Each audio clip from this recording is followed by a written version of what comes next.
Good morning. આપણે અંગ્રેજી ગ્રામરની અંદર ફંક્શનના ટોપિક લઈએ છીએ. ફંક્શન એક પછી એક શીખીએ છીએ. અગાઉના લેક્ચરની અંદર અગાઉના વિડીયોમાં આપણે કન્ડિશન વિશેનો ફંક્શનનો ટોપિક ભણ્યા કે ભૂતકાળની અંદર કન્ડિશનનો ઉપયોગ કેવી રીતે થાય છે, વર્તમાન કાળ અને ભવિષ્યને લક્ષીને કન્ડિશનનો ઉપયોગ કેવી રીતે થાય છે, એની માટેની આપણે માહિતી એ કન્ડિશનના ટોપિકમાં ભણ્યા. આજે આપણે નવો ટોપિક સ્ટાર્ટ કરીએ. હવે જે ફંક્શન છે એ ફંક્શનનું નામ છે કમ્પેરિઝન. જ્યારે તમે વાક્યમાં એવું કહે કે કમ્પેરિઝન કરી અને તમે આ વાક્ય પૂર્ણ કરો તો કમ્પેરિઝન દર્શાવવા માટે કયા ફંક્શનનો ઉપયોગ થાય છે તે આપણને ખ્યાલ હોવું જોઈએ. ટોપિકનું નામ છે ડિગ્રી ઓફ કમ્પેરિઝન. કમ્પેરિઝન છે એ ડિગ્રી તરીકે પણ ઓળખાય છે. ત્રણ ટાઈપની ડિગ્રી છે: પોઝિટિવ ડિગ્રી, કમ્પેરેટિવ ડિગ્રી અને સુપરલેટિવ ડિગ્રી.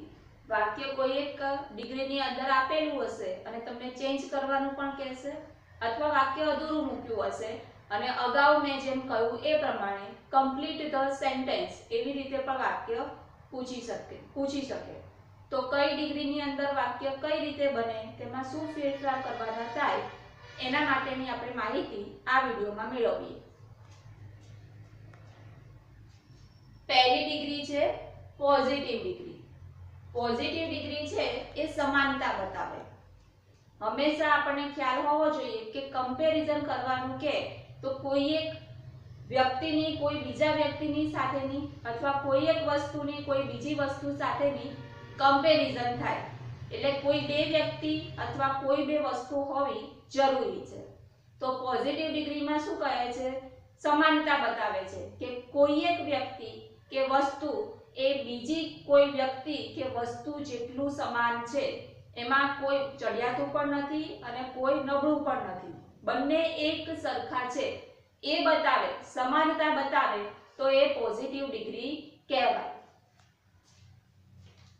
ધારો કે કોઈ એક વ્યક્તિ કે વસ્તુનું નામ A છે, બીજી કોઈ વ્યક્તિ કે વસ્તુનું નામ B છે.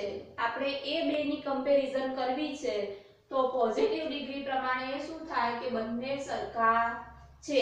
A = B, બંને બરાબર છે.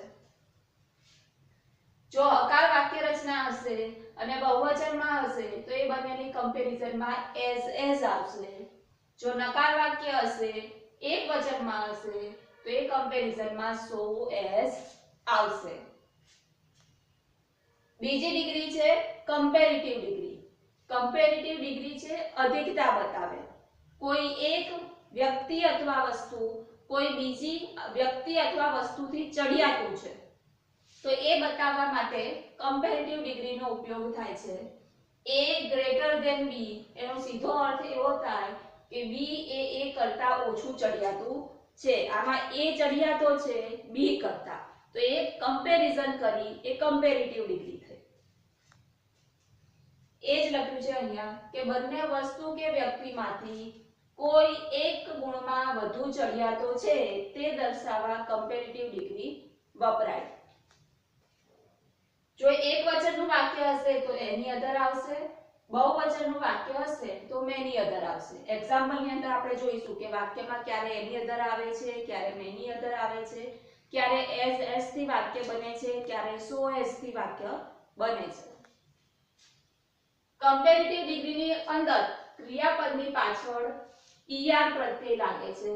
જેમ કે ગ્રેટ છે તો ગ્રેટનું ગ્રેટર ધેન અને એની પાછળ ધેન લાગે છે. એટલે જ્યારે વાક્ય આવે ત્યારે ગ્રેટર ધેન એવું લખેલું આવે, ધેન er પ્રત્યય લાગેલો હોય અને ધેન હોય તો એ વાક્ય કમ્પેરેટિવ ડિગ્રીનું છે એમ કહેવાય. ત્રીજી અને છેલ્લી ડિગ્રી છે સુપરલેટિવ ડિગ્રી. એ શ્રેષ્ઠતા બતાવે. અહીંયા કોઈ બે વ્યક્તિની સમાનતા હતી, કોઈ બે વ્યક્તિમાં કોઈ એક ચડિયાતું છે એવું હતું, ત્રીજામાં સર્વશ્રેષ્ઠ છે એવું બતાવે છે. આખો સમૂહ છે, સમૂહની અંદર A B C D E F P બધા વ્યક્તિઓ છે. આ બધા વ્યક્તિઓ કે વસ્તુમાંથી P સૌથી વધારે ચડિયાતું છે, શ્રેષ્ઠ છે એવું બતાવે તો એ સુપરલેટિવ ડિગ્રી થાય. આખા સમૂહમાં કોઈ એક વ્યક્તિ કે વસ્તુ એ બાકી બધા કરતા ચડિયાતી છે, શ્રેષ્ઠ છે એ બતાવવું હોય તો સુપરલેટિવ ડિગ્રી વપરાય. એની અંદર ધ પ્લસ ક્રિયાપદ પ્લસ ઈએસટી પ્રત્યય લાગશે. અહીંયા જેવી રીતે ઈઆર હતું એવી રીતે અહીંયા ઈએસટી. ગ્રેટ હોય તો અહીંયા ગ્રેટેસ્ટ એવું થાય. અને જો બહુવચનમાં આવશે તો વન ઓફ ધ મોસ્ટ એવું થશે. તો આ 3 ટાઈપની ડિગ્રી છે.